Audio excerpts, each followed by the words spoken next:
possibilités pour approcher les Congolais. C'est encore possible de vivre la gloire passée, de reprendre en France et vivre dans la main cachée. C'est possible de...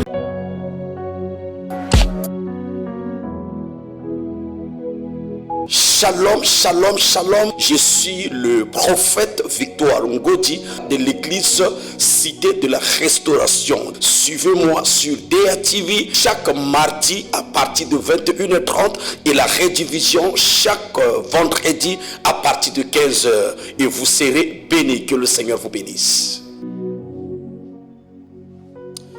Shalom, shalom, shalom, shalom à tous les téléspectateurs et téléspectatrices qui sont en train de nous suivre en ce net moment. Que le Seigneur vous bénisse et que la grâce de Dieu et la faveur de l'Éternel soit votre partage en ce soir dans le nom de Jésus. Je crois que nous sommes déjà arrivés à un temps de la visitation, à un temps de la prophétie, à un temps où le ciel est ouvert. Ce soir dans notre émission que vous aimez tant, émission C'est encore possible.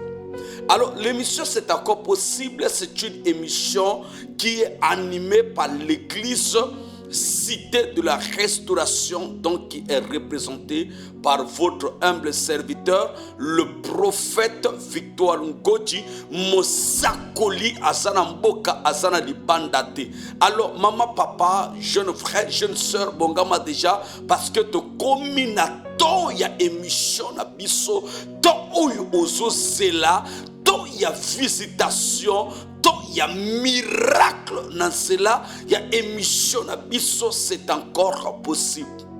Alors, l'émission C'est encore possible, c'est une émission qui est animée par l'église Cité de la Restauration, donc qui est représentée par votre humble serviteur, le prophète Victor Ngoti, Mosakoli Azanamboka. Nalingi to sa la prière afin que te confier moment ya émission na biso na maboko ya Nzambe, afin que Nzambe oyo asakolaka, Nzambe oyo alobaka alobela biso na pokwa ya lelo na nzela ya émission na biso C'est encore possible na pokwa ya lelo. Avant que to sa la prière, de tourner de l'autre côté de la régie, nalingi ba passer juste une petite mélodie afin que nous puissions entrer dans la présence de Dieu et que nous puissions adorer Dieu pendant juste 5 secondes à 10 secondes, et après quoi nous allons passer dans pleine émission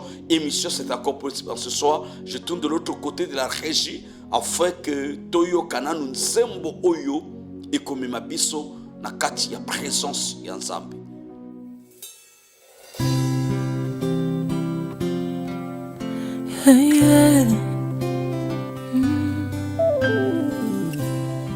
Awa tosanganye bele boye liboso na yo mwana pate na mikumba tozana yango na konzima toyeba na yo na maloba na yo esika bombo ezali na maloba na yo l'impossible devient possible.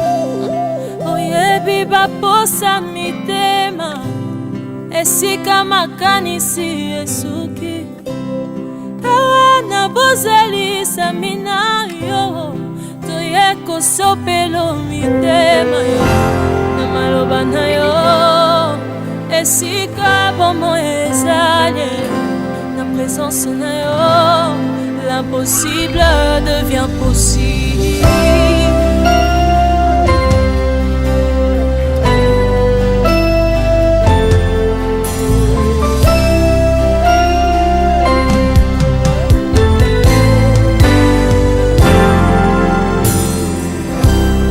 Awa tosanganye bele boye liboso na yo toya liboso ya moto te mikuba tozana yango na mitema toyeba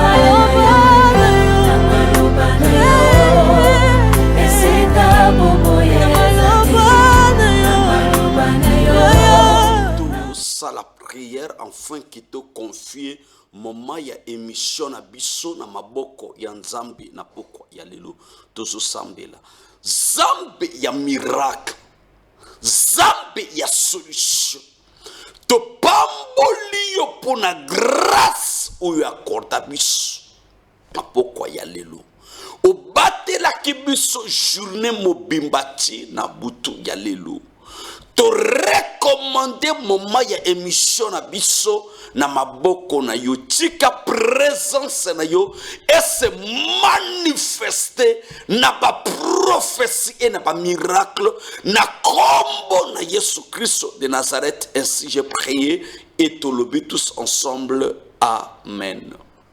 Alors Zambe a pambola bino Zambe pe a pambola biso na pokwa ya lelo na bansa ke tu komi na katikati na émission na biso. Émission c'est encore possible.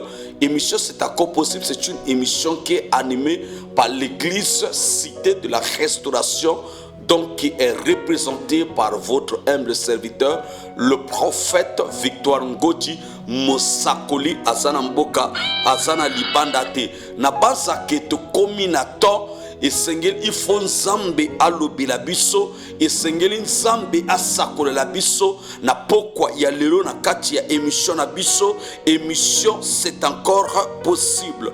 Alors papa, maman, jeune frère, jeune sœur, église Cité de la Restauration et Swami Wapi na basa ke na zela ya ba émission na biso to lekisa ki pe ba extrait ya ba témoignage authentique. Pas y a pas témoignage ya ko lokota na nzela, pas y a pas témoignage ya ko bamba bamba, mais bato oyo ba monaki nzambe ya Mosakoli Azana Mboka, le prophète Victoire Ngoti na life. Balanda ki kolanda émission, c'est encore possible ndenge bovanti liboso na télévision na bino. Et ça la bosolanda na zela ya téléphone oyo esa na maboko na yo bolanda kibe extrait ya ba témoignage authentique lokola mama oyo azalaki na problème ya kobota pendant plus de 17 ans na kati ya mariage, mais azana problème ya kobota atambolaki na ba église ebele amonaki be prophète ba pasteur ebele akotaki na banzela nyonso oyebeke soki mutu asana kati ya pasi asalaka na shuate akomaka lokola mwana ya muke soki balobi na ye kende na droite akokende na droite olobi na ye kende na gauche akokende na gauche. Pourquoi? Parce que circonstance oyo aso traverser et se permettre yete que peut-être il puisse faire l'orgueil. Na yebite peut-être bozana kati ya foyer bozana problème ya kobota botambola ki déjà na bazopito ebele bokutana ki déjà na ba médecin basimba ki nzoto na yo ti balembi mais solution ezate situation na yo ezo changer te. Na yebite peut-être bozana problème ya malade moko ezala maladie ya sida ezala maladie peut-être na yebite situation oyo ozo traverser okendaki na gauche ya droite solution ezate ofandi liboso ya TV na yo ozolanda ngai. Écoute-moi très bien, na lobaka na bato boye délivrance balukaka yango. Délivrance ezana kombo ezana adresse. Peut-être okoko baranga boy papa nazana kati église nazo sambela quelque part naza diacre naza diaconesse ou soit naza modérateur naza prédicateur de l'évangile, mais rien ne marche dans ma vie. Makeba tim oyo nazo futa makeba chaîne de prière papa, mais rien ne marche dans ta vie. Écoute-moi très bien.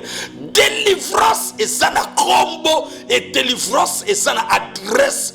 Combo y a délivrance, c'est le Seigneur Jésus-Christ de Nazareth. Adresse Ezaka Kamonko. Église Cité de la Restauration.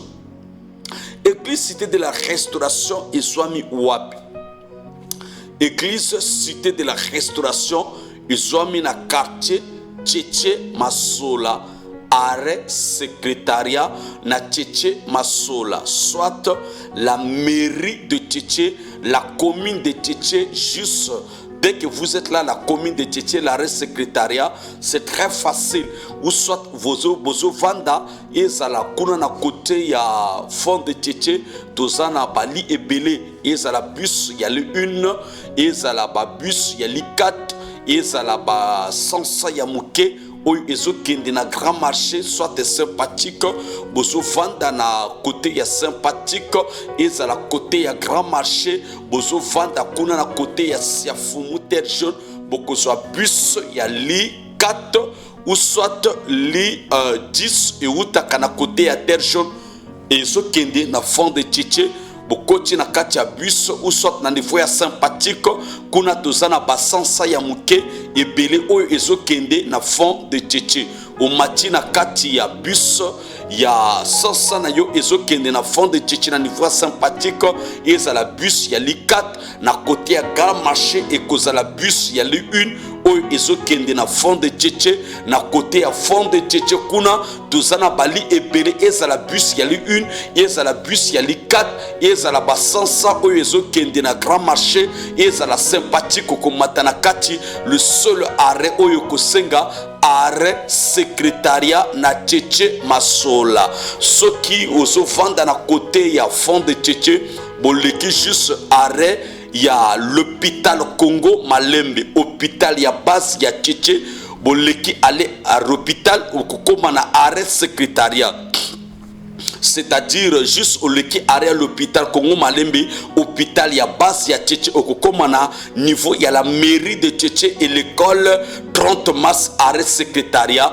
Bokoti na avenue Goudonné et ça la bato baouta na grand marché et ça la bato bazouta kuna na sympathique arrêt secrétariat na Tchétché Masola juste batikio na arrêt secrétariat na mokongo na yo okomona avenue ya babambu na toto na mabele en face na yo okomona la mairie de Tchétché et l'école 30 mars na katikati kuna ezana balabala moko goudronné oyo sépara la mairie de Tchétché et l'école 30 mars au koti na avenue goudronné wana tout droit entre la mairie de Tchétché et l'école 30 mars au koti na kati ya goudron wana tout droit kotala ni à droite ni à gauche mais juste na kati ya avenue goudron après près au moins minimum 150 à 200 mètres et koko ya likolo ya premier goudron oyo somona goudron ya Tsunga ou soit avenue du Petit Temple ou traverser juste goudron avenue et que continue na mabele na toto 4e parcelle à droite au komona église cité de la restauration pain à couleur bleue et juste là au komona bâche moko na photo ya mosakoli ya mboka le prophète Victoire et na programme ya l'église et ça nango facile alors pona ba maman papa na biso oyo bazo vanda na côté ya foot et ça la grand marché pardon et ça la Fuchs et ça la quartier Kiloto et ça la Kunana Matende et ça la bateau en Vovon Mongo Kambatiste Vindulu Ngwamushi cité américain Bokozwa bus Mingo Bokozwa bus yali 15 oyo ezokende na fond de Tchétché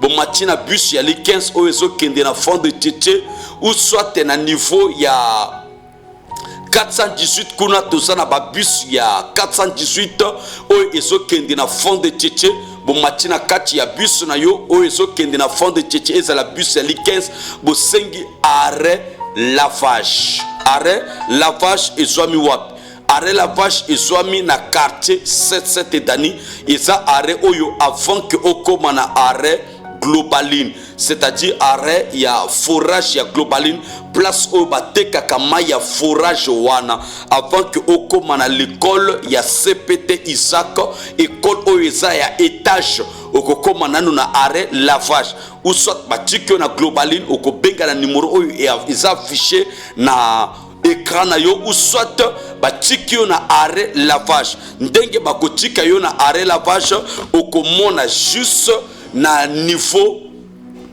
ya na niveau ya droite na yo na place au babongi arrêt la vache basala batongaki 3 étages 3 immeubles ba peinture yango moko eza ya jaune 2 wana eza ya boîte de nuit eza nango kitoko batiki yo kuna ozo continuer na makolo sikonsi mutu oyo azokende na globaline na forage globaline à peu près 80 à 100 mètres na droite na yo na goudron okomona qu'est-ce que moko ya Airtel Man ya munene ba peinture ngo na bleu blanc et rouge blanc autant pour moi là où il y a qu'est-ce okomona avenue moko munene oyo ezokende na droite na yo ezokende na tchétché ya masola kokota na kati ya avenue wana avenue kombo nango eza avenue Bruno Chikaya kokota na kati ya avenue wana okomona ba camion ba mutuka ebele batolier bazakuna boleki batolier na kati ya avenue eza même avenue oyo ezobima na côté ya la mairie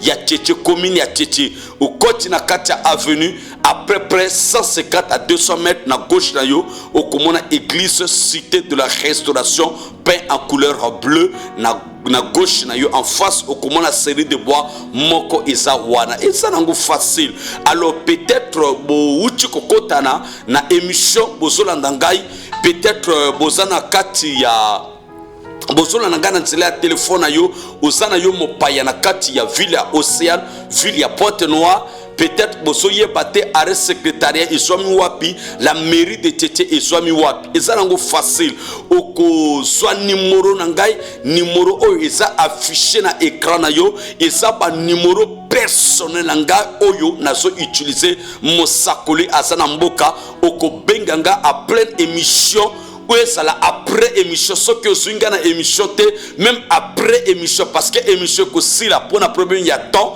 mais prophétie et ko sila te miracle et ko sila te na zela ya ba numéro oyo eza affiché na écran na yo émission ya lelo ya mardi naza en direct ya émission na biso vendredi soki bato o bakolandanga vendredi et kozala redivision vendredi ndenge bozola na ngai na minute oyo naza en direct ya émission vendredi pona bato o bakolandanga vendredi na après-midi à partir à 15h et kozala redivision bokaka na ba numéro oyo okoki ko benga mosakoli azana mboka oko yamba prophétie na yo oko yamba miracle na yo na zela ya ba numéro oyo nazo eza affiché na écran na yo alors na tourner de l'autre côté de la régie pour que to landa juste nzembo pendant 2 secondes avant que to revenir encore na plateau na biso pour que na pesa programme autosanango kuna na cité de la restauration bolanda nzembo oyo pendant 2 secondes après nous allons revenir sur le plateau.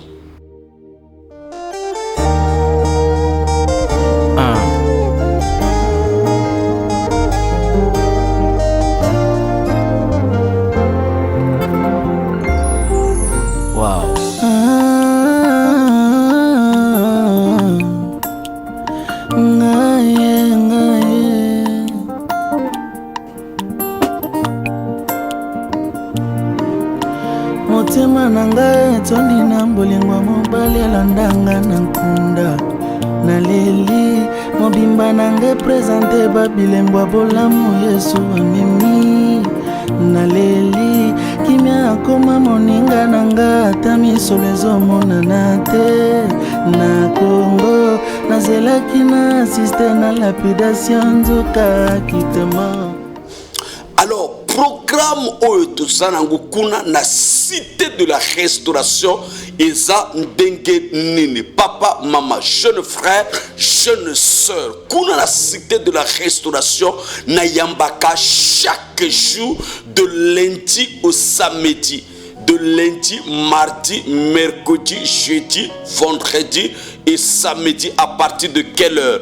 À partir de 7h jusqu'à 12h. De 7h à 12h uniquement la consultation prophétique. De lundi au samedi uniquement consultation prophétique de 7h à 12h. Maintenant programme Otozanango semaine oyo dozo kota na kati ya programme moko ya makasi pona ville mobimba programme oyo tozanango ezaka kapona bana ya cité de la restauration te, ezaka kapona bana ya tchétché, mais eza pona ville mobimba, ezala bato oyo bazolanda ngai, ezala bato ya Braza, ezala bato oyo baza na village.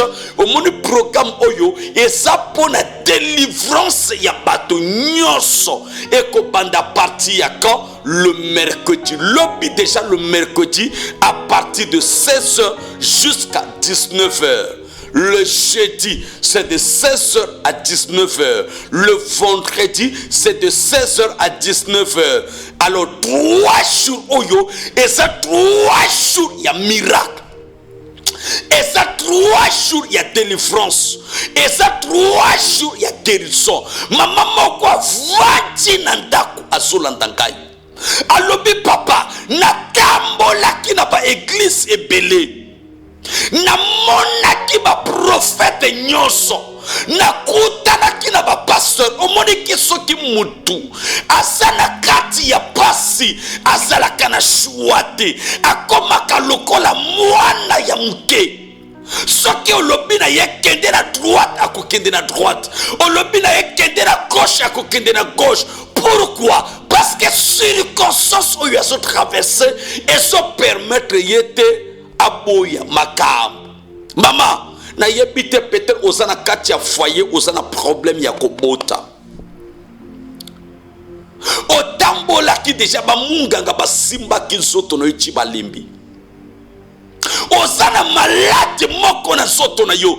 Esa la malade ya sida. Ovanti osoyo kangai. Bolanda ki ba témoignage belé. Esa la bato oyo basana malade ya sida. Ba bika ki kuna na cité de la restauration. Esa la ba oyo basala ki na cancer. Esa la ba oyo basala ki na malade ya AVC. Paralysie, makolo ya kolemba, maboko ya kolemba, monoko ya kotengama. Maintenant c'est là ya émission ezala na télé ndegozo yo kanga, ezala pena baradio oyo ezana kacha ville balanda kingai balongola ki doute bayaka ki kono na cité de la restauration bamona ki miracle oyo nzambi asala nini asala ki pona bango uvanti ozoyo kanga. Omoni programme oyo ezaka kapona bana ya cité de la restauration te, mais eza pona ville mobimba na lobi boy na koyamba le lundi, le mardi, le mercredi, le jeudi et le vendredi de 7h jusqu'à 12h.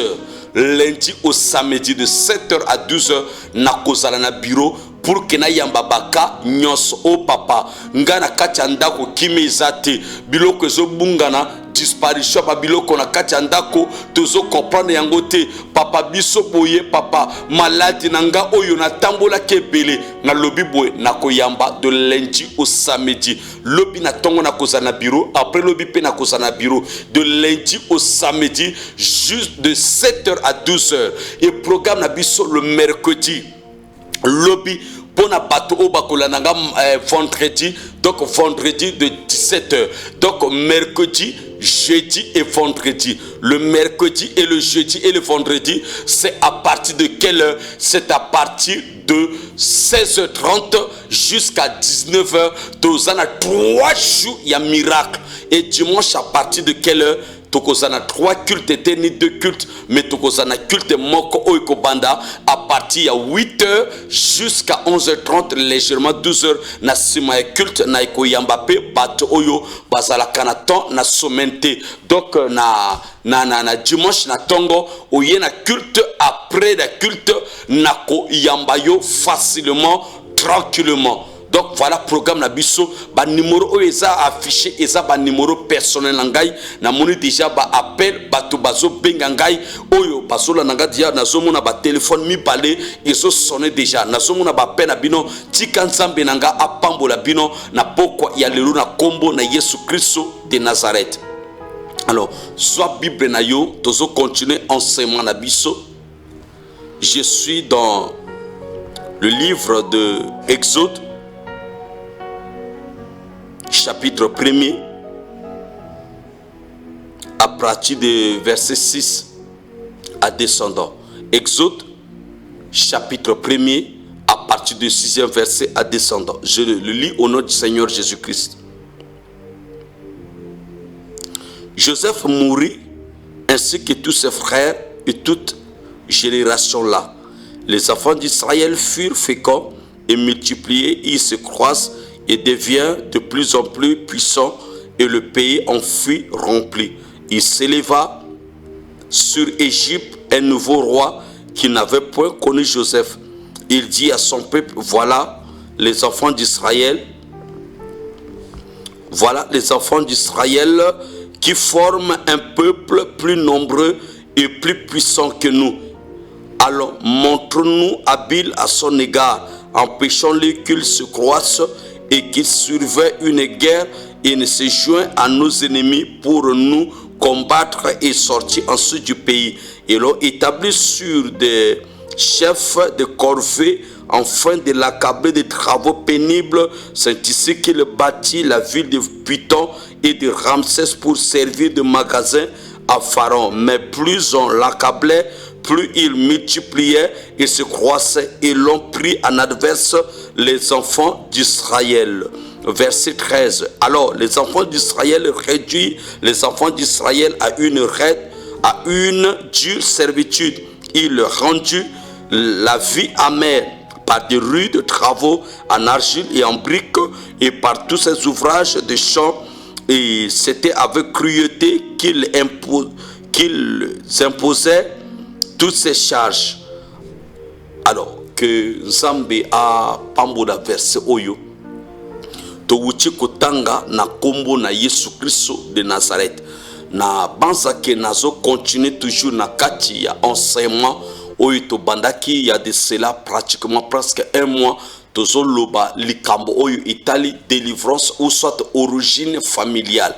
Alors mutu te na se ya moy akoki koloba nanga boye papa nazana ba origine te et n'existe pas.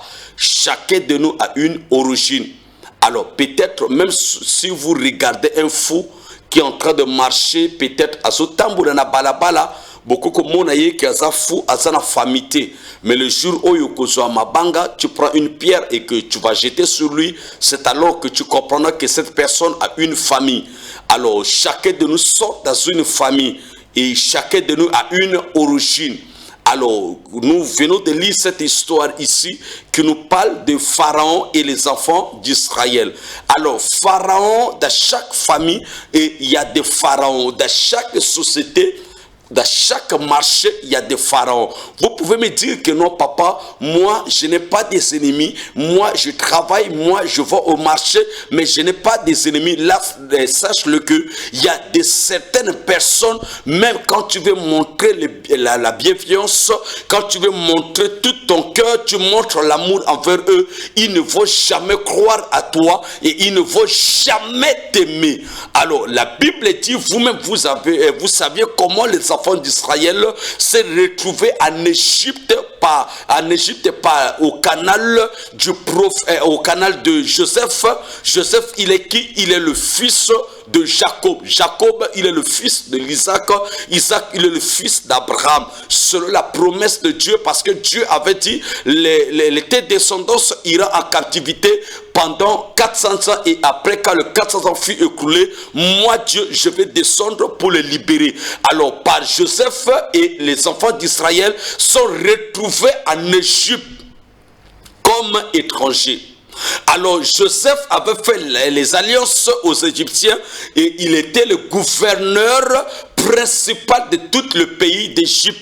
Arrivé à un temps, la Bible dit, après la mort de Joseph, il y avait un pharaon qui va s'élever sur l'Égypte qui n'avait pas connu Joseph. Et cet pharaon va prendre une décision. Il va réunir tous ses dirigeants. Il va réunir tout le peuple d'Égypte et tous les dirigeants d'Égypte. Ils vont faire une réunion. Et pendant que Basso Salaba Renowana eza pona bana pona bia ya bana ya Israël était, mais pona destruction na bango. Okoki koloba nanga boye papa ngana kenda kana musala nga nazalaka na ba bon terme na ba chef na ngai ezala bato nyonso ezala ba collègue na ngai nazalaka bien na bango soki na sima mbongo na sombaka ba jus na bato nyonso nazalaka bien na bango nazalaka na ba ennemité.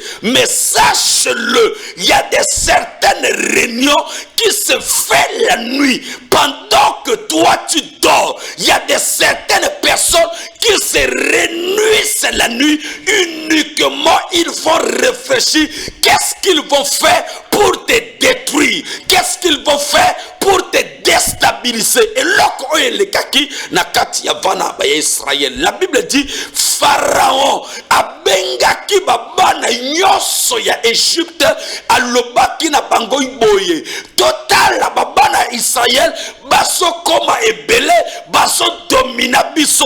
Qu'est-ce que nous allons faire? Il faut que toi anéantir bango, il faut que toi détruire bango. Mama oso teka na santo na milo ya babatu ozala kana kimia na batu nyonso okabaka. Mais esana batu oyo parfois oso lia na ye na mesa moko oso tambola na ye oso teka na santo ensemble na ye oso sala na musala ensemble na ye. Mais na kati ya motema na ye alinga kayote. Ce qui s'est arrivé aux enfants d'Israël, la Bible dit ils ont effectué juste une réunion. Et dans cette réunion, juste pour détruire les enfants d'Israël, pendant que vous êtes là, peut-être dans votre foyer, tout ça marche bien, mais vous ne connaissez pas qu'est-ce qui se passe. Il y a certaines personnes qui sont en train de méditer le mal. Ndenge ne toko sala afin que to panjaliba la oyo. Ndenge toko sala afin que musala oyo ekoya. Ndenge toko sala afin que balongolo na musala afin que akoya na kati ya commerce. La Bible dit et les enfants d'Israël, les enfants d'Égyptiens, ils ont dit totalement afin que to pesa bango ba corvée difficile. Et ça n'a pas de belé. Les lois sont vivre dans kati ya ba vie très difficile. Baso traverser ba moment difficile. Basa na ba diplôme, basa na métier ya na maboko, baso sala bien, mais baso koka ko s'en sortir na vite. Kindoki ya famille basala ki ba réunion na butu tango solala basala ki ba réunion contre musala na ye contre commerce na yo ndenge ovanti osotala ngana télévision osana métier na maboko tala ndenge ozo vivre lokola mutu oyo asana métier na maboko na iti ozo bunda ndenge mwasi abundaka ozo bunda ndenge mobali abundaka mais rien ne marche dans ta vie. Ozo baluka kaka place moko. Pourquoi? Parce que ça na batu. Na chaque famille ezalaka na ba pharaon. Na place ba musala oyo to salaka ezalaka pe na ba pharaon. Leur but pharaon azanani mutu oyo alingite ko ozala heureux. Mutu oyo alingite ozala heureuse. Vu te na ye, il faut a bloquer yo, il faut a kanga yo omona kaka pasi. Tala ozo kende na zandu denge ba mama nyonso ba okota kana zandu o exposer ba biloko ozo teka biloko ozo tala yo yo pozo tala biloko ozo teka mais mbongo eso mona na te ozana musala bato mususu basusu ba promotion basusu ba salaire mais ya yo salaire eso matate promotion zate ozo baluka kaka place moko. Pourquoi? Spirituellement baso pesa yo corvée moko difficile. Baso rendre yo vie difficile. O komi loko l'esclave. Esclave azanani. Azamutu oyo aso sale belé. Mais le foot ezate. Esclave azamutu oyo. Akoki jamais ko exécuter sa propre volonté. Nyonso aso sala ezako kangama. Ozo sala ba effort tout. Mais tout ce que tu fais ça ne marche pas. Ozo balukaka na place moko. Ozo sale belé. Ozo toka mais le foot est amuke.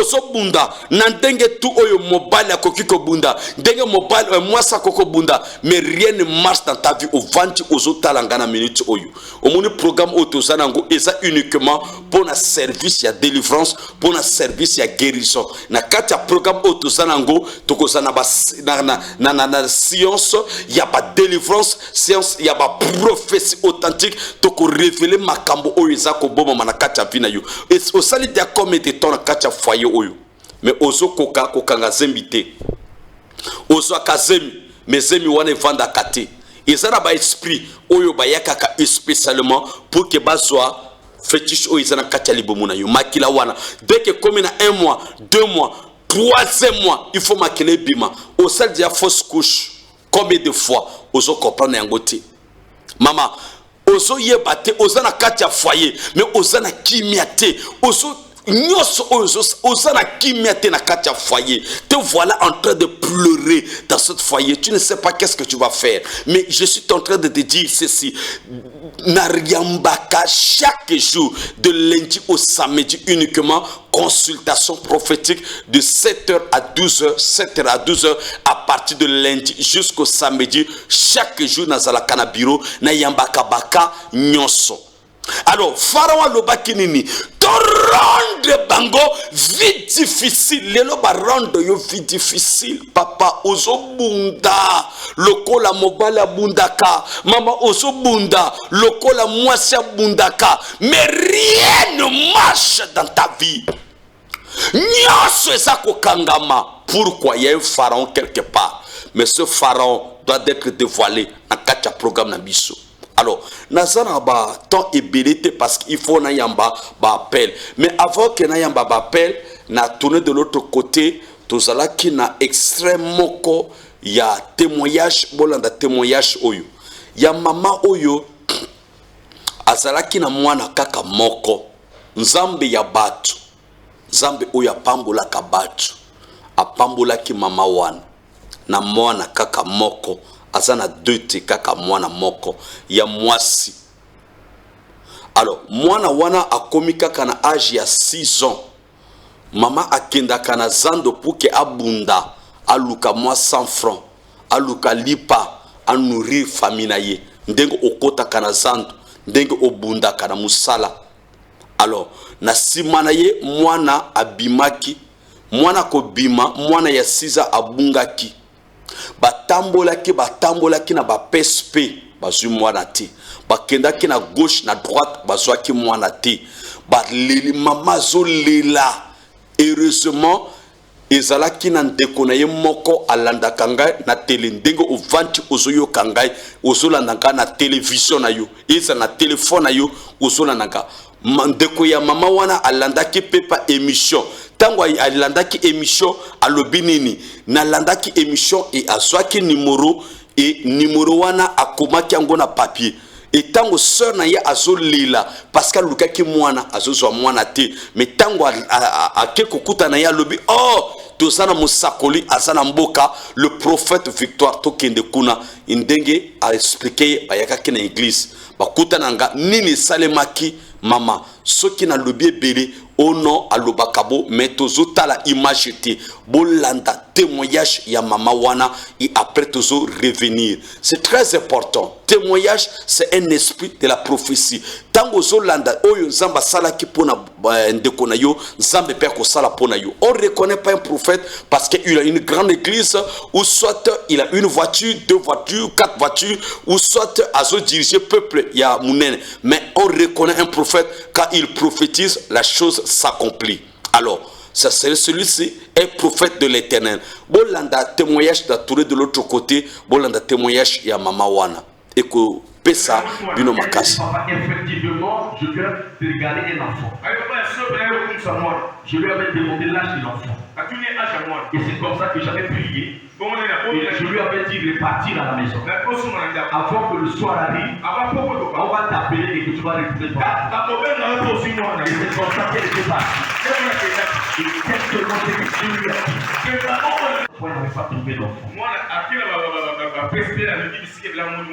Parce qu'elle avait dormi la nuit. Le lendemain, il y a quelqu'un de ses parents lui a dit, ok, je suivais souvent l'émission du prophète Victoire à la radio, mais viens qu'on puisse aller là-bas chez le prophète, Dieu peut révéler là se trouve l'enfant au travers du prophète. Et c'est comme ça qu'il s'était arrêté ici hier. Et dès que... Elle était 17h, d'ailleurs, pas la vie, moi,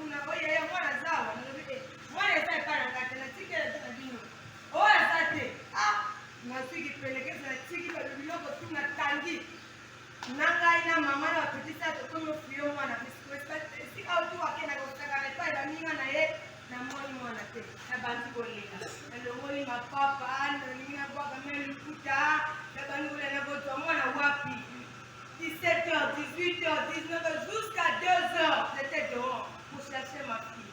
Je ne l'ai pas trouvée. Passé au préfet de Tchétché, commissariat de l'océage, marché, oui, elle n'est pas. Ah, il fait déjà 2h, comment on va à la fois de Tchétché? Regardez et écoutez cette vidéo. Ça, non, maman, sentez-vous libre pour beaucoup solo. Attends, je vous attends à qui compte.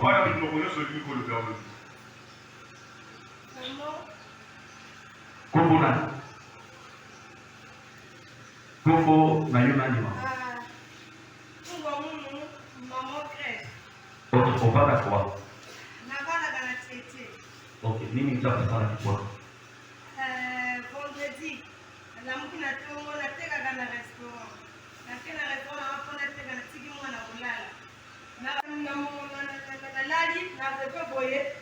Moto moko mobali atelemi na kwa mbeto na la muki boye moto ate moyo abani kulela kulela mwana nangana kulela nina papa na ina bali kulela na sala boni to la muki na to 5 heures na la muki ti ba foto amana na bali ko tambola la carte ko la tamo ba ya na ba 18 heures ba fata zake para biso okay akena diwa to ye biti na luki na karte na kele ba pepe mwana ate na sala boni no kwa na olobi na ka prophète pour la radio mais à indiqué plutôt endroit où l'église est allée donc elle n'a pas pour assemble la quand on a dans l'église assemble la to ye awa to koti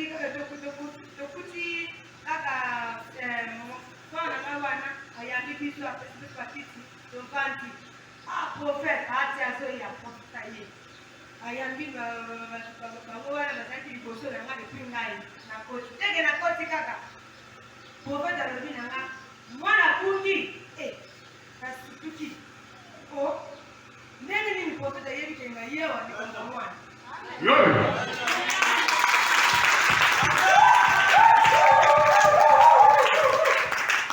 mwana mama na ngai bavatopanzi okolela te mwana azali okomona mwana osambelaka na sambelaka te ofo sambela oza mama mwana na yo eza mwana na yo otokela banganga te otokela na l'hôpital te otokela ofela te yo moko obotaki omemaki na libumu ya pendant 9 mois soki oza sire certain yo omemaki mwana wana mwana na yo akotonga tosambeli na ngai na mama na ndoko na wana na prophète tosambeli toke ya ndako avant koma ya ndako na yo avant 17h-18h mwana na yo akotonga kobenga yo oya kozwa mwana ngana lobi ça c'est quoi ça dimanche oyana mwana mpona témoignage na sa motema na lobi namoni nanu présenter maboko na yo via moi ezala protégé malade ezala sida liwa etouche ete akombo na yesu kina ekota na kati ya motema ezala papa e mama na mwana oyo pesa bango makasi epesa bango makoki enfait bakolisa mwana oyo na sagesse na oyo na yesu apamboli makoko na jésus. Alors bino moko bowuti kolanda témoignage oyo mama tamboli de gauche à droite aye kukuta na mosakoli alobi na ye zonga na ndako avant qu'il kota na bureau asolola ki na prophète était mais tango aye ko kota mosako na lobi na ye na moni yo na maya miso solela mais na moni mwana nzamba yebisinga ozolela mwana mais mwana wana eloko mabe komela ki ete aza quelque part zala na kimia mama tango na solo bebo afungoli miso mama oyo asambelaka te azalaka chrétienne te akendaka na église te azalaka tembereuse mais tango yakaki kokuta na musakoli nzambe ya fongoli lola azwaki dose ya prophétie na ye akedi na ndako mwana sanini azwaki appel babengaki mwana bamimi mwana mama akatani azolela tango yakaki azotémoyer maya miso ezotanga bolandi témoignage mama ndenge ovanti na ndako na yebite osana kati ya foyer mais osana pete osana joie te oso comprendre osana problème ya kobota mais oso yebate source ya malheur na yo eso uta wapi omone importance ya consultation prophétique na lobi boye na yambaka chaque jour de lundi au samedi à partir de 7h jusqu'à 12h uniquement consultation prophétique. Le culte le mercredi, le jeudi et le vendredi. Le mercredi, le jeudi, le vendredi, c'est de 17h à 19h. Et le dimanche à partir de 8h jusqu'à 11h30 légèrement 12h. Ba numéro osomona eza ba numéro personnel ngai mosakoli azana mboka. Na tourner de l'autre côté de la régie bolanda séquence ya délivrance oyo et les kaki kuna na cité de la restauration. Tozala ki na jeune sœur moko oyo azala ki na kati ya foyer. Mama apamuki na tongo mobala lobi qui appartient à lelo. Que non ngana yo ici mobile boye sans problème ba soana quitté ba discuter eza ba kaya beaucoup de filles vous êtes en train de me suivre en ce net moment parfois bozana katia ba relation vous étiez dans des relations après mobile boyo sans cause au finga qui était au manqué respecté au bandaka ba relation ya bien mes relations wana kata na kaka o yuso comprendre yangote ezala qui sort ya sœur nabiso. Na tourné de l'autre côté, bolandi témoignage, ya sœur Oyazala qui na fort esprit, ya mobali ya butu, mais tango tiaki makolonaye, na cité de la restauration, nini et salema kikuna, na cité de la restauration, na ba séquence ya ba délivrance, je tourne de l'autre côté, et ba numéro mi bale Oyazala ba numéro personnel ngai, mosakole azanamboka, bolanda ba séquence ya délivrance, bolandango. Elle me dit, papa, effectivement, oui, ça sort. Ça sort. Oui, ça sort maintenant. Seulement sur les billes. Et puis ma sucre. Au collègue à l'opération, ça n'est pas poisson péré, sucre. Maintenant, en voyant Jésus-Christ. Oui, ça. Bibi ça, le sucre. Allez. Amen, papa.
Et ça, bah, séquence plus ya ba délivrance oyo elekaki kuna na église cité de la restauration. Ndenge nazolo banabino que à partir ya mercredi, le jeudi et le vendredi, le mercredi, le jeudi et le vendredi, tous en a 3 jours il y a délivrance, tous en a 3 jours il y a miracle à partir de 16h30 tous en a église 19h.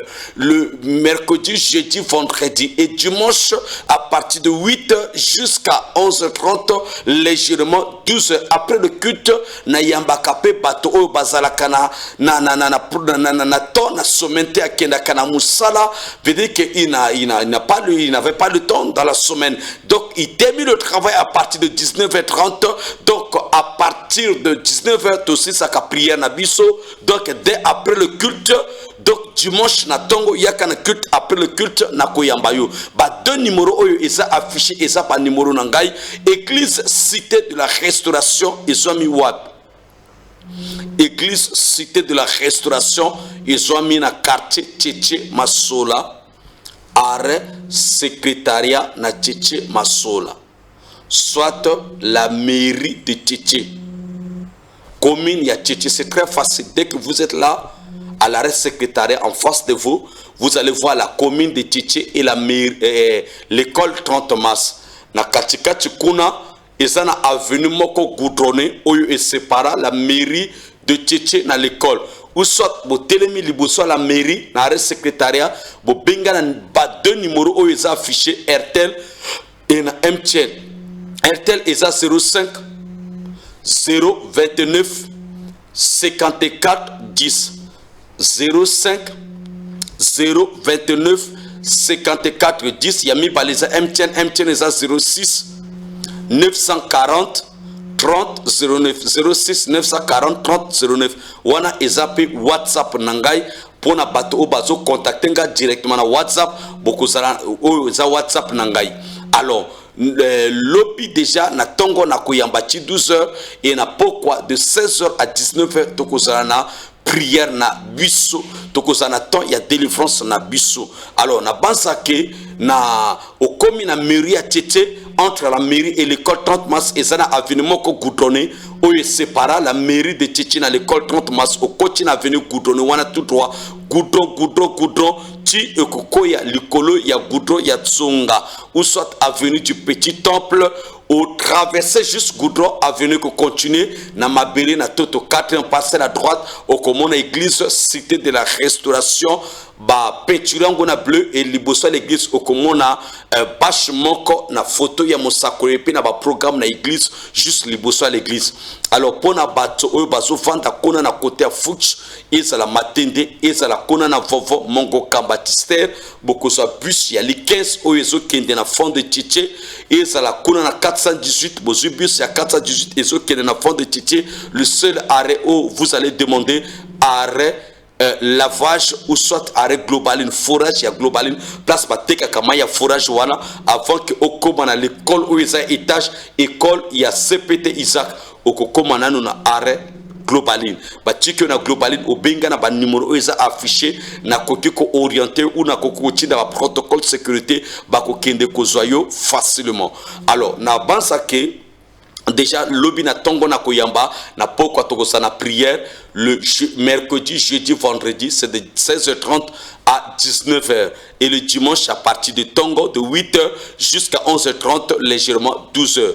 Na bansa ke na fongole déjà ba téléphone parce que temps eza vraiment ezo kende ya makas na lingina bana déjà koyamba ba appel na prier pour na bande konyoso bako benganga en direct ya émission na pokwa ya lelo et nazo pesa nazo sambela pona bino et puis nazo pesa ba masakoli prophétie en direct ya émission na biso na pokwa ya lelo. Numéro eza affiché na écran na bino 05 029 54 10.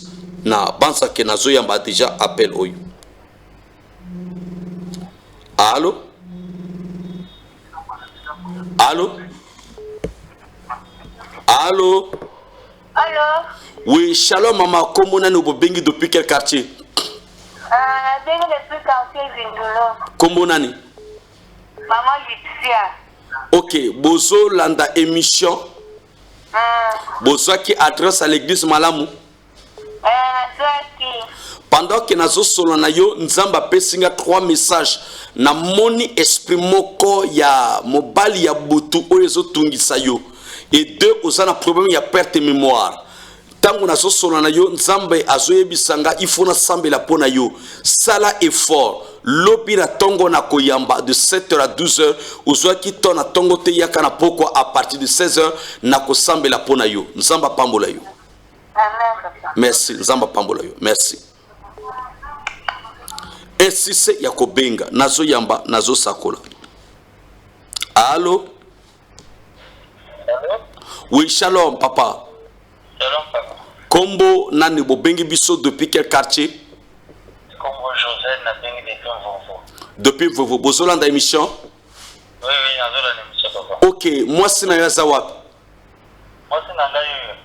Passé maman na lingna solo na ye. D'accord, oui. Allô? Oui, shalom maman. Shalom papa. Pendant que nazo solo na papa nzamba yebisinga uzana problème moko spirituel na kati ya famille ya kotabo mama na bino et 2 na moni malade ya myombo osala ki déjà échographie na yo Na sala kwa échographie ba lobi nini bon et babona ngana ko babona ngana mo problème après nika ngo ba zo faire comme ok eza problème moko spirituel et kondimate ke ba sala yo opération pendant que nazo solo na yo na moni mutu moko aza mwasi mais na elle ya kotabo mama na bino et tango nazo loba azolata elongi ya mibali mais azana sexe ya ba mibali et azo changer ba elongi na ye mais na koko tanga kombo na ye na zela ya telete bozwaki adresse à l'église malamu papa ngana akina ina poko kaka. Ok, bolandaki boyebi Meria Tchétché. C'est bon. Lobi na tongo bo sala effort. Yaka na mama. Parce que pendant que nazo solane papa nzamba ebi singa ke ozo bunda bitumba oyo eza ya yote. Parce que nyonso ozo sala eza ko kangama. Nzamba ebi singa ozo traverser période moko très difficile. Amen. Boya kalobi to kutana to sur la face à face parce que za télé na koko dévoiler nyon sauté. D'accord. Nzamba pambola bino. Merci. Ainsi c'est Yakobenga 05 029 54 10. Allô? Bonsoir papa. Oui, bonsoir maman. Kombo nani bobengi biso depuis quel quartier? Maman Nathalie papa depuis raffinerie. Maman Nathalie depuis le quartier raffinerie. Oui papa. Mais pendant que nazo solo na yo na moni ovandi pembe na mobali na yo. Oui papa. Ok, nzambe azoyebi sanga bozana problème ya kobota. Passez mobile na yo na solo na ye. Allô? Oui, shalom papa. Shalom. Bozo suivre nga direct de la télé. Oui papa. Pendant que nazo solo na mama nzamba yebi singa ke bozana problème ya kobota na kati ya foyer na bino. Ok. Mais pendant que nazo solo na moni bimili panda oboti mwana mais mwana wana za mobali. Ok, mais pendant que nazo solo na yo parce que ba famille na yo ba telemi makasi ba lingi ke il faut yo na mwasi ne bo séparer. Alors eza mwasi oyo bo wuta ki na kati ya poasi elelo soki nzamba sali o grâce ozo kende na la mer ezala ki na nzela ya mwasi wana. Ok, mais ndenge nazo solo na yo nzamba yebi singa boye mwasi na yo azana problème moko spirituel oyo ezana kati ya propre famille na ye ba kange problème ya mabota e muto asala ki bongo nazo mona za mobali. Mais pendant que nazo solo o pesa ki dia masanga mais na rappeler conscience na yo tango okena ki opesa masanga na mona ki discussion ezala ki belé.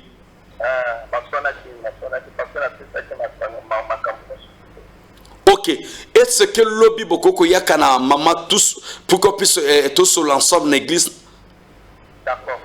lobi na tongo boya kato solo la parce que makambo na bino c'est un problème spirituel et eza télé na koki kokota na profondeur te na bimisa ba kombo bato et na bimisa makambo nyonso na libanda donc boya ka bokuta na ngana bureau lobi na tongo à partir de 7h na koyamba jusqu'à 12h et ceux qui bozuita na tongo te na pokwa de 16h30 et na koyamba pi nzamba pambola bino merci nzamba pambola bino insiste ya kobenga 05 029 54 10 06 940 30 09 naza en direct nazo yamba nazo sakola oui allô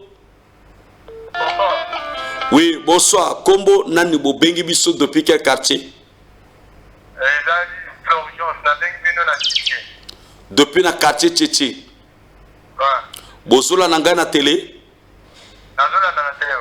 ok bozwaki adresse à l'église malamu pendant que nazo solo na yo na moni esprit moko ya blocage ya makasi mais esprit wana ewutaki na nzela ya mwasi mais nzamba zoyebisanga ozosala ba effort tout oyo mobile akoko sala mais rien ne marche dans ta vie et deux pendant que nazo solo na yo na moni babwaki lo malade na niveau ya mokongo na yo et provoquer ce qu'on appelle hémorroïde ozoyokanga olzwaki adresse à l'église malamu mais na koki kokota na profondeur te lobi na tongo na koyamba à partir de 7h jusqu'à 12h est-ce que kokoma sur passe kota na ngato sur là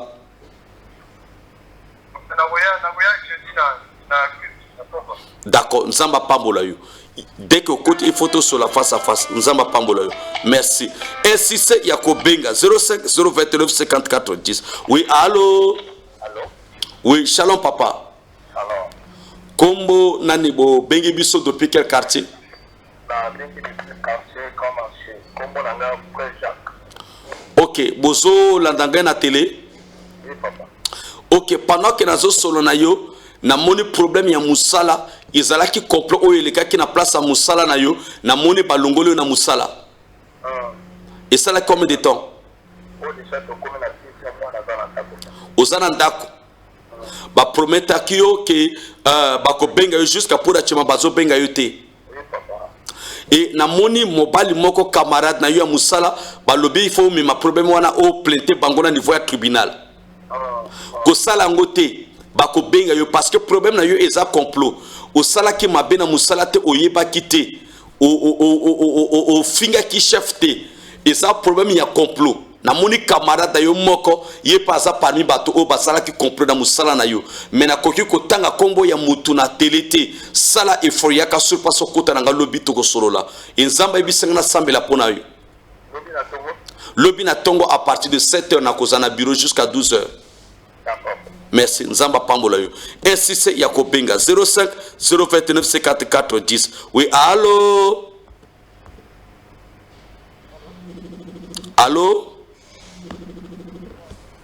bonsoir papa kombo nani bobengi biso depuis quel quartier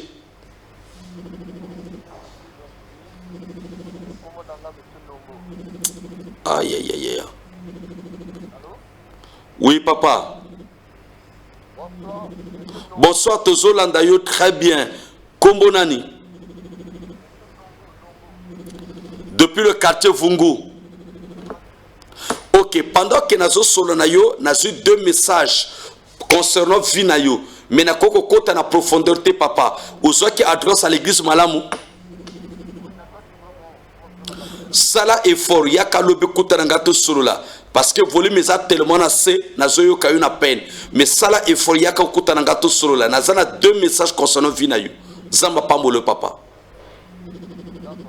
merci merci beaucoup alors insiste ya kopenga oui allô allô allô allô oui shalom maman Shalom. kombo nani bobengi depuis quel quartier Abengi depuis le quartier mon Chancel. maman Chancel bozolanda émission allô aïe aïe bozolanda émission allô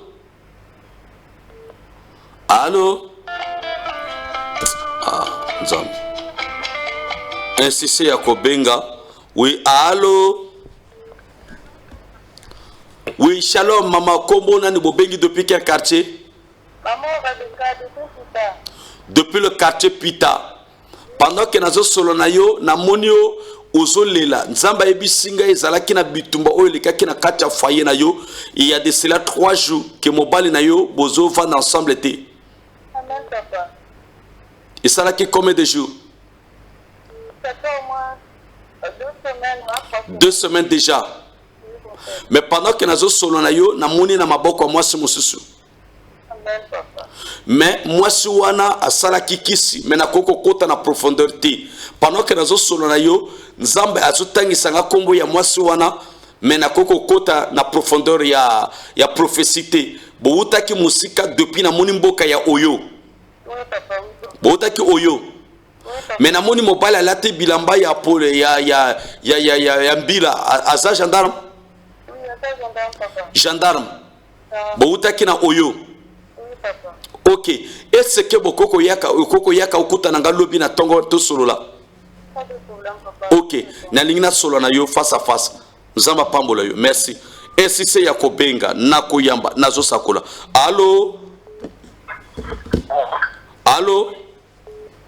Allô? Oui, shalom papa. Shalom. Kombo nani bobengi depuis quel quartier? Combo papa Lionel, la banque depuis quartier Tchétché. Depuis le quartier Tchétché, Bolanda qui adresse à l'église Malamu. Bon, on a une émission à l'Andiango, madame. Ok. Lobby na tongo na koyamba à partir de 7h jusqu'à 12h na kozala na bureau. Mais pendant kozo solananga, na moni mutu moko atelemi na sima na yo. Mais na koki kokota na profondeur na tanga kombo ya mutu te. Inzamba bisinga bitumba na yo utaki na ela kotabu mama na bino. Mais na koko kota na profondeur te. Parce que na moni ozo sala ba effort. Mais nyoso ozo sala ezako kangama. Ozo kanga? Amen, papa. Sala tu yaka okuta na ngato sur la face à face. Lobby, vous l'avez dans Tongo, dans quelle heure? Oh, dans 7h déjà na bozana bureau jusqu'à 12h pile. Et puis na pourquoi peine na kozana église de 16h30 à 19h. Donc, mieux vous connaissez dans pourquoi parce que nous voulons t'amener dans le foot pour rendre aussi dans le cadre dans le pourquoi. C'est bon, premier zate. Nzambe nanga pambola yo. Lobi na pourquoi. Togo sur la face à face. Merci. Merci. Ainsi c'est Yakobenga. Omoni ba numéro mi bale oyo. Eza ba numéro personnel nangai 05 029 54 10 06 940 30 09. Nazo yamba, nazo sakola. Allô? Oui, shalom. Kombo na bozo benga biso depuis quel quartier? Papa Sani. Papa? Sani. Depuis quel quartier? Quartier Mawata. Depuis quartier Mawata. Bozo qui adresse à l'église Malamu. Ok, lobby salatu yako kuta nanga lobby na koyamba na tongo à partir de 7h na kozana bureau jusqu'à 12h. Na lingi vraiment na solano face à face. Mais merci Saint-Esprit. Moi c'est na yaza wapi. Passez téléphone. Oui, shalom maman. Shalom papa. Et est-ce que lobby koko yaka na papa to solo là parce que na moni ozana problème moko na divoile bomu na yo. Hein maman? D'accord, merci beaucoup. Zamba Pambole maman. Merci. Merci. Ainsi c'est Yakobenga 05 029 54 10 06 940 30 09. Oui, allô? Oui, shalom. Shalom papa. Kombo nani bobengi biso depuis quel quartier? Kombo nani? Ok, besoin qui adresse à l'église Malamu. Sala effort kuta nanga lobby na moni nzamba lobby na ngana prier pour na santé na yo. Ba bois kilo malade, mais tant on a zolo banzamba zolo balanga hémorroïde et ko provoquer ce qu'on appelle hernie. Mais na koko sola makaba santé na te na téléphone na zela ya télété. Sala effort ya kuta na ngana samila pona yo. Merci lobby na tongo. Ozuita na tongo te yaka na pokwa. Merci. Oui. Oui, allô? Allô, papa. Oui, shalom. Pardon. Kombo nani bobengi biso depuis quel quartier? Papa, Alphonse, la dernière de ce quartier. Depuis le quartier Luanjili. Pendant que nazo solana na moni yo na malade na makolo na yo. Ba boakelo malade, mais na moni lokola pota. Et ça là qui combien de temps? 8 mois déjà. Bah je ça la traitement mais je suis maté. Mais malade wana e utaki na place ozo sala. Parce que mutu oya boakelo malade wana za mobali. Et utaki na nzela mobali mais boswana ki pona ma mwasi. Mais na koki kokota na profondeur te na bimisa kombo ya mutu na télé. Bozwa ki adresse à l'église? Sala il faut yako kuta na ngato solo la face à face. Lobi na koyamba na tongo à partir de 7h jusqu'à 12h.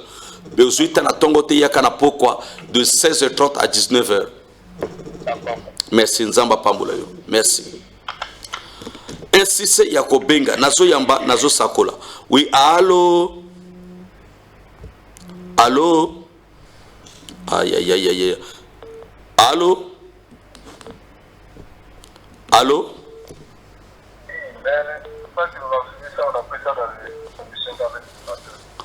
Allô.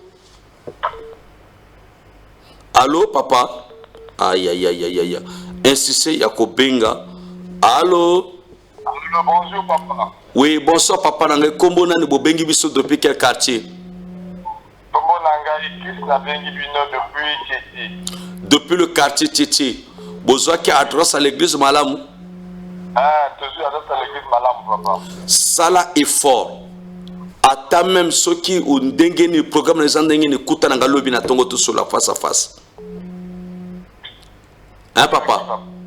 Parce que tango nazo solo na yo na moni blocage ya makasi. Ozo sala ba effort tout oyo mobile akoko sala mais rien ne marche dans ta vie. Ozo kanga Papa. Sala il faut yaka kuta nanga tout sur la face à face. Nzambe nanga pambolo yo. Merci. Merci papa. Merci lobby. Ainsi c'est Yakobenga. Allô. Shalom papa. Oui, shalom maman kombo nani ubengi depuis quel quartier? Maman Léontine papa, je peux prendre OK, Olanda qui adresse à l'église Malamu. Aïe aïe aïe aïe aïe. Allô. Allô. Allô? Oui, shalom papa. Shalom. Kombo nani bobengi depuis quel quartier? Kombo depuis quartier. Depuis quel quartier? Quartier Kwiku. Quartier Kwiku. Bozolanda émission? Oui. Bozwa qui adresse à l'église Malamu. OK, sala tout lobi na tongo kutananga face à fato solo la. Lobi okozala disponible na tongo? Merci. Nzamba pambola yo. Merci.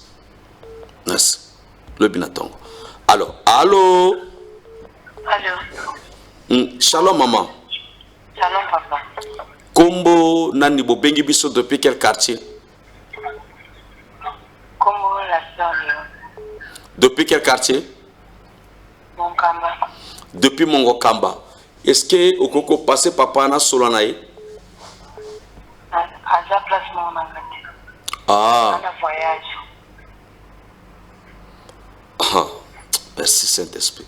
Est-ce que okozana mutema pour que o supporter oyo na kokolo banayo? Oui papa. Kuta na ngalobi na tongo. Amen papa. Ah, kuta na ngalobi na tongo parce que foyer na yo ezana bitumba ya makasi. Amen papa. Ah. Mais na koko kota na profondeur parce que za télé batutu ezala na monde entier bazotala ngana minute oyo. Énergie. D'accord, yako kuta na ngalobi na tongo. Mais c'est en direct papa. Je suis en direct. Mais donc tu nous reçois au moins 2 fois. 2 fois? Ah oui, parce que là je suis à la télé, c'est pas moi. Là je suis à la télé. Ouais, oui papa. Ah. Vous me regardez à la télé? Oui, papa. D'accord, venez demain. Merci. Merci. Nzamba Pambola Bino. Je vais venir à l'église. Ok, merci beaucoup. Nzamba Pambola Bino. Alors, na baza ke na tikali kana poussière à minute afin que na sisa. Allô? Aïe aïe aïe. Na tikali kana poussière à minute afin que na to sisa émission na biso na pokwa ya lelo en direct de la télévision na zo yamba appel. Allô? Allô? Allô? Aïe aïe aïe. Merci. Vous me suivez en direct de la télé. Lorsque vous vous appelez, quand on dit allô, il faut répondre. Je vous en prie parce que je suis en direct de la télé. Allô? Allô? Oui, shalom maman. Allô? Allô? Oui, shalom maman. Shalom, papa. Kombo nani bobengi biso depuis quel quartier? Maman Leokadi, bozola nanga na télévision?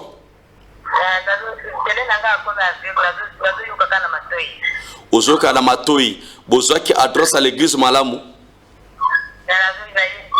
D'accord. Pendant que nazo solana yo, nzambe na ngai. Papa za wapi? Allô? Papa za wapi mobile na yo? Amen. Na lobi papa za wapi mobile na yo? Est-ce que lobi bokoko yaka na tongo bokuta na ngana église? Bon, c'est bon, na pokwa. Nzamba Pambola Bino. Merci. Merci. Na banza ke nazo yamba dernier appel yangoyo. Nazo yamba et nazo sakola. Allô? Allô? Allô? Aïe aïe aïe aïe. Allô?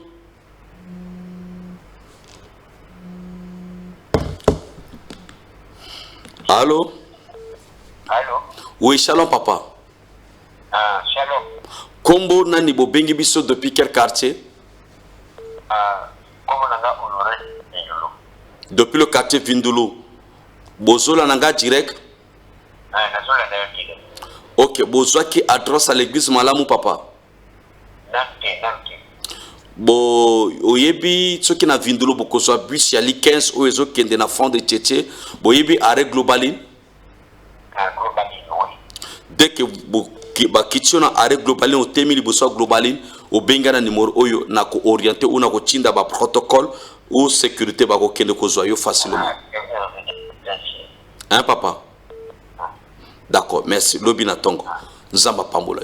Alors, na bazake na komi déjà na souka ya émission na biso na tongo ya lelo. Na tourné de l'autre côté, bolanda juste séquence ya délivrance ya bato oyo ba monaki na kai na data délivrance ba vivant Zambé pendant 2 secondes après na kozonga pour que na pesa prière ya final afin que to clôturer émission na tourné de l'autre côté pendant 2 secondes.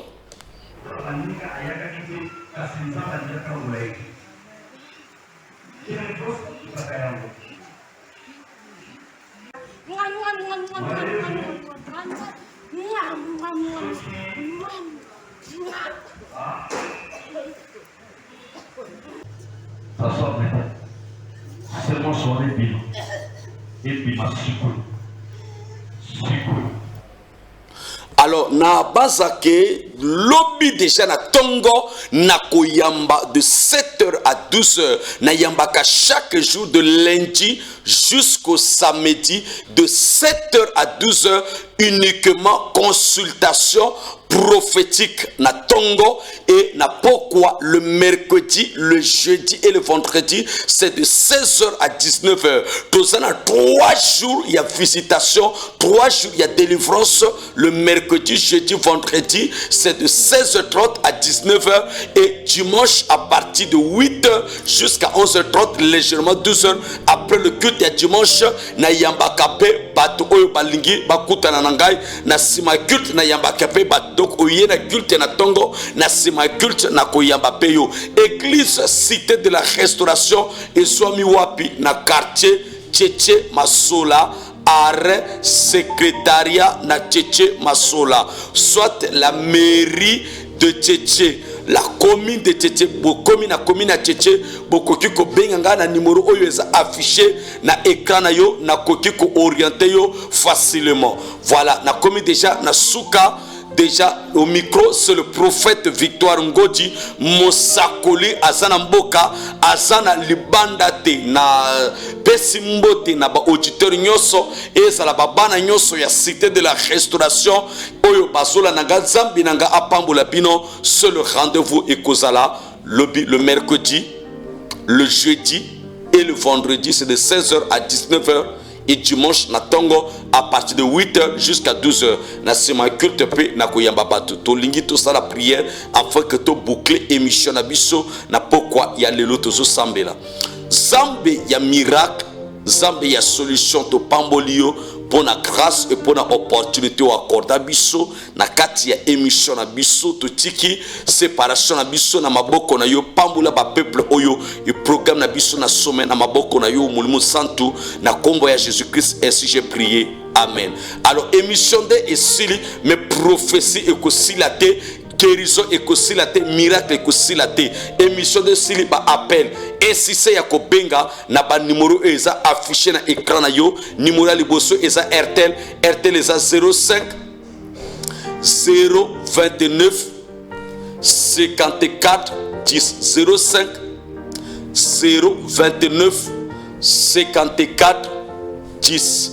Deuxième numéro eza MTN et puis eza WhatsApp nanga eza 06 940 30 09 06 940 30 09. Que le Seigneur vous bénisse et que Nzamba Pambola Bisso, réalisateur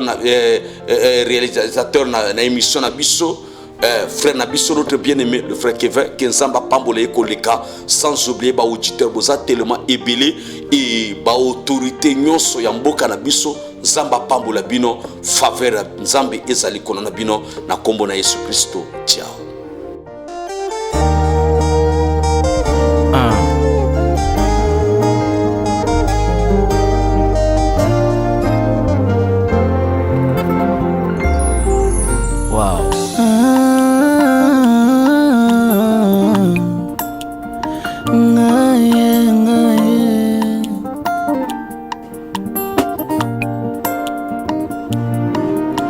Motema nanga tondi na mbolingwa mobali alandanga na nkunda na leli mobimba nanga présente babilembwa bolamu Yesu amemi na leli kimia akoma moninga nanga ata misolo ezomonana te na Kongo nazelaki na asiste na lapidation nzoka kitema.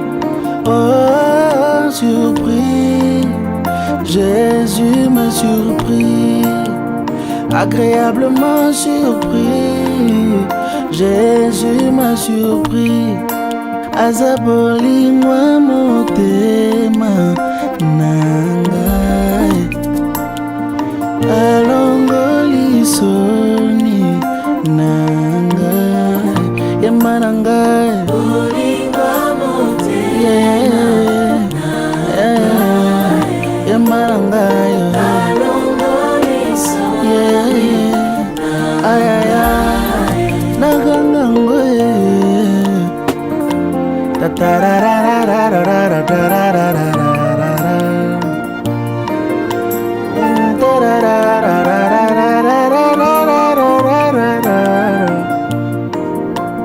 donne-moi une seule raison, ekotinanga natika Yesu. Libala nazanango, ebiango bien eza pona Yesu. Nyonso nazalelo, ebiango bien eza pona Yesu. Yango nako nakotingama Yesu nakotingama ye kopekisa tempo.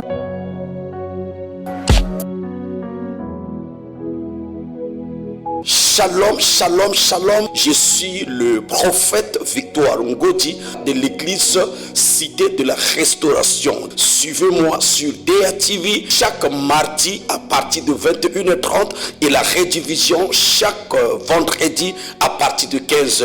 Et vous serez bénis. Que le Seigneur vous bénisse.